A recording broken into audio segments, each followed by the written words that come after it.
If 90% of professional fund managers fail to beat the market over 20 years, what makes you think that you can? I'll be honest, when I just started investing, this was my strategy too. But after reading endless research papers and going through some trial and error with my own money, I can confidently admit I had the wrong strategy. You must have seen me warn you about investment fees before, but something I don't talk about that often is underperformance of the market, and that this is potentially even worse for your wealth than investment fees. Active fund managers, day traders, and stock pickers are going to disagree with me on this, but I'll show you the data and you decide for yourself. A lot of people believe they can pick the perfect stock or time the market perfectly, and if they just try hard enough and analyze the technicals well enough, they'll be better than the market. So in this video, I'm going to show you why stock picking correctly is almost impossible, how picking the wrong investment funds can cost you millions, literally, why tracking the average of the markets is superior according to research, not opinions, and the Buffett bet that's embarrassed Wall Street and basically just proved index investing. Also, if you're serious about investing but overwhelmed by all the options, I've got a free investing mini course that you can take that helps you get started. The link is in the description of this video. First up, a quick reminder of what index investing is in case you're new here.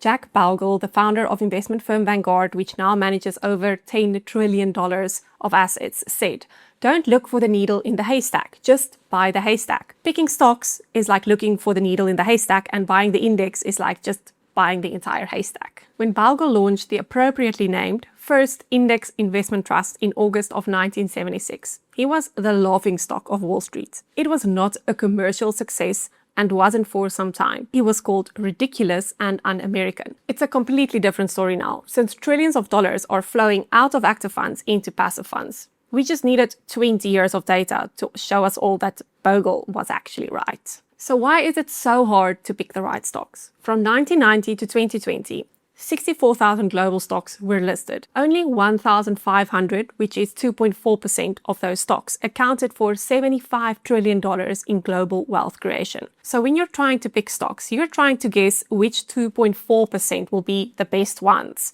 and which ones to include in your account. It's easy in hindsight, but it's almost impossible to predict ahead of time. Even the smartest professionals on Wall Street struggle to do this. There are teams of equity analysts who do this as their full-time job.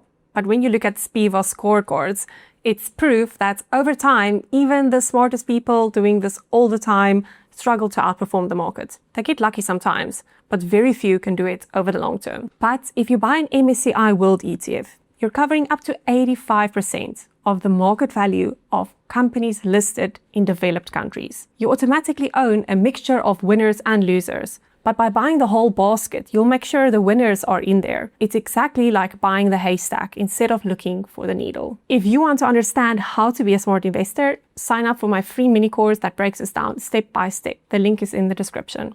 Let me introduce you to SPIVA, S&P indices versus active. Since 2002, they've been keeping score of how active funds perform compared to the S&P 500 and other indices. Over a 20-year period, more than 90% of US large cap funds underperformed the S&P 500. That means less than 10% beat the index over a 20-year timeline. Now ask yourself, could you have known 20 years ago which 10% would be the outliers or the outperformers today? The answer is no. It's impossible to know in advance. Only in hindsight does it become clear. And just because one fund was a winner for the last 20 years does not at all indicate it would continue to be a winner for the next 20 years. Some active funds outperform the index for 2 or 3 years, but over the long term, it becomes highly unlikely that an active investor would outperform the index. Short-term outperformance, either for stock pickers or active funds, is mostly luck. The longer you try, the more likely you are to lose compared to the average of the market. So what does it matter if your investment funds underperform the market? As long as you're not walking away with less than you started, you should be fine, right? No. Opportunity cost and compounding are everything in the wealth building journey. The question is never, how did my investments perform? It's always, how did my investments perform compared to what I could have done? Assuming $10,000 invested. Option 1, in an active fund returning 7.3% per year after fees. This is an actual example, by the way. Option 2 is an MSCI World ETF, which is the benchmark this fund tracks their performance against. But an ETF would attract some fees, so we're saying 11.9% minus 0.3% assumed fees equals 11.6% average per year over the same timeline. After 5 years, option 1, the active fund, is worth $142,000, and option 2, the MSCI index fund, is $173,000. That's $31,000 difference, which is a 20% difference. That's quite significant already. But now let's stretch it to 20 years. Option 1, $409,000. Option 2, $898,000. That's a $489,000 difference. Option 2 gives you more than double the worth after 20 years. And the point I'm trying to make here is picking the wrong fund or your advisor picking the wrong active fund on your behalf can actually make a massive difference compared to when you just track the average of the stock market. And in this case, it's because there's a 4% annual return difference since inception of this fund. And compounding magnifies small differences over time, and every percentage point matters for compounding. And no, it's not because I picked the poorest performing fund to use as an example. I'll show you a little bit later where someone on Wall Street actually took on a bet with Warren Buffett, and the results look even worse. I love this quote by Morgan Housel. The secret to building wealth is getting average returns for an above average period of time. You don't need to beat the market. You only need to track it. You had a less than 10% chance of beating the market. So why would you take that chance if you understand how big the opportunity cost can be? In 2007, Warren Buffett made a $1 million bet that embarrassed Wall Street's active managers. He said a simple S&P 500 index fund would outperform hedge funds over 10 years. He tried to find someone who would take him up on this challenge, but only one firm accepted. And the results after 10 years? His low-cost S&P 500 index fund returned 126%. The hedge fund's exclusive fund collection averaged 36% over this time, and not one beat the index. Also, interestingly, this period covered 2 years in 2008 and 2009 of the biggest crash in recent stock market history. This is supposedly when active management should earn its stripes. Apparently not. Warren Buffett could invest anywhere in the world. He has access to the best advisors in the world. He still plans to leave 90% of his wife's inheritance in an index fund, according to his will.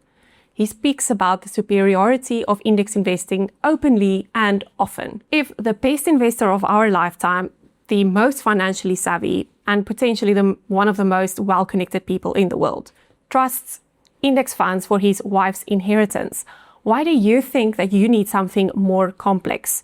Is that perhaps because that is what's being sold to you?